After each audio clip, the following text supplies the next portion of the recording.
जय हिंद। जोमेटो और विवाद जिसका चोली दामन का रिश्ता हो गया।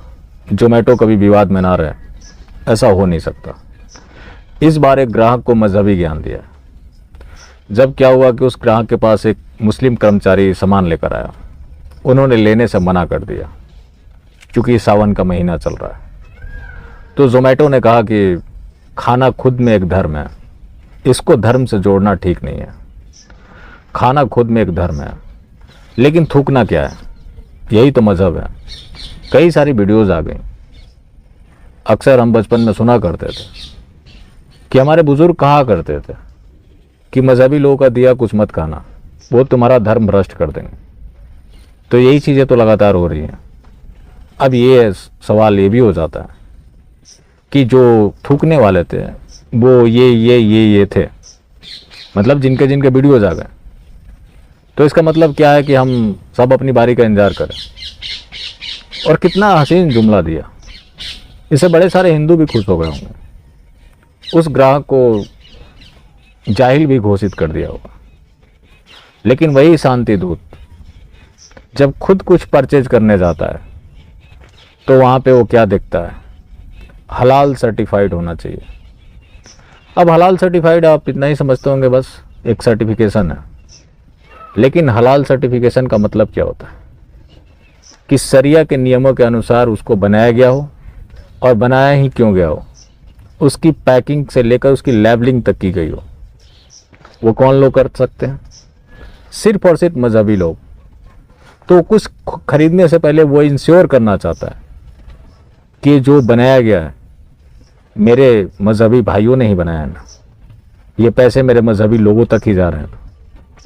उसी का कुछ हिस्सा जाता है जिसको कहते हैं ज़कात का पैसा। अक्सर आप देखते हैं कि लफ्ज़ ज़ियादी के पास पहले कुछ नहीं होता।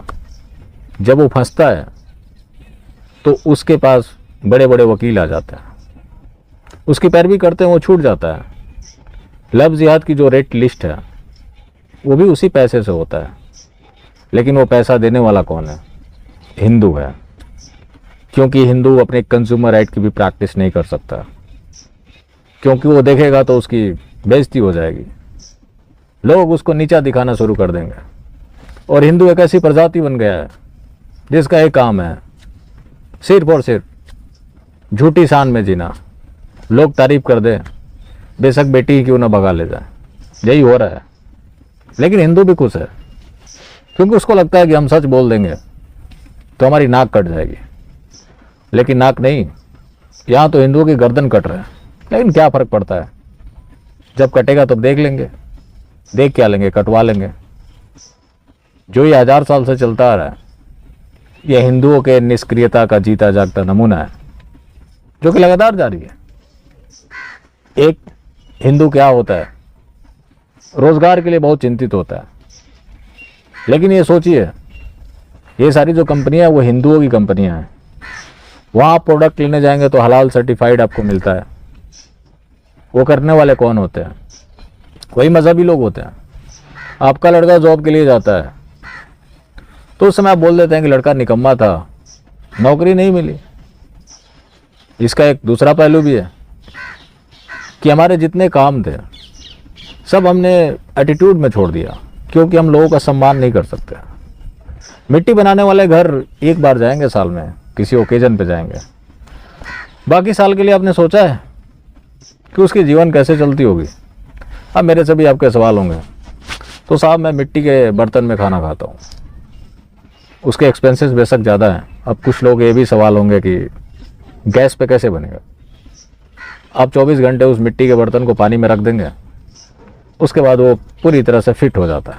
हाँ, आपका गैस ज़्यादा कंज्यूम होता है। जब हम भी कुछ सालों पहले, जब हम उतना जानते नहीं थे, तो उस समय क्या होता था कि हमारा भी शौक था, जैसे कि आपका भी होगा, कि बड़े बड़े शोरूम में जाना, वहाँ से परचेज करना, वो चाहे वुडलैंड हो, रीबॉक हो, नाइकी हो।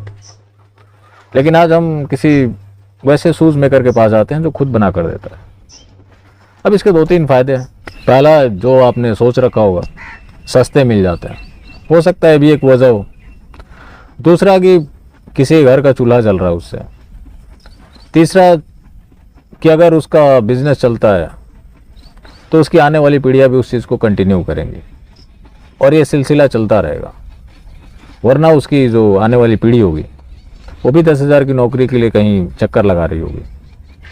और यही सम्मान ना देना एक बड़ा वजह रहा, जिसकी वजह से जो हमारे कारीगर थे उन लोगों ने अपना काम छोड़ दिया। जैसे आज देखिए जो मीट उद्योग से जुड़े हुए लोग हैं, हिंदू लगभग ख़त्म हो गए, टेलरिंग से ख़त्म हो गए। उसके बाद जब हम ऐसी चीज़ों पे काम नहीं कर सकते हैं तो ये सब बातें करना बकवास है। और ऐसे लोगों से जब आप मिलते हैं, किसी के पास जाते हैं, तो उसको सम्मान से बात करें, उसको समय दें।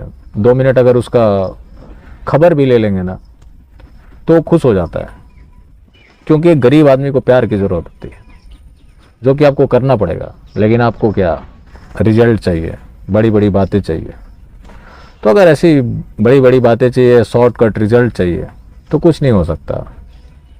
अगर आपको कुछ करना है तो ऐसे लोगों का सम्मान करना पड़ेगा। जो लोग पिछड़ रहे हैं उनको जितना हो सके उनका मदद करना पड़ेगा, तभी हम एक बेहतर विकल्प की तरफ जा सकते हैं। वरना हम अपने पैसे लुटाते रहेंगे और उसी पैसों से अपना कब्र खुदवाते रहेंगे। बाकी फिर मिलते हैं। जय हिंद।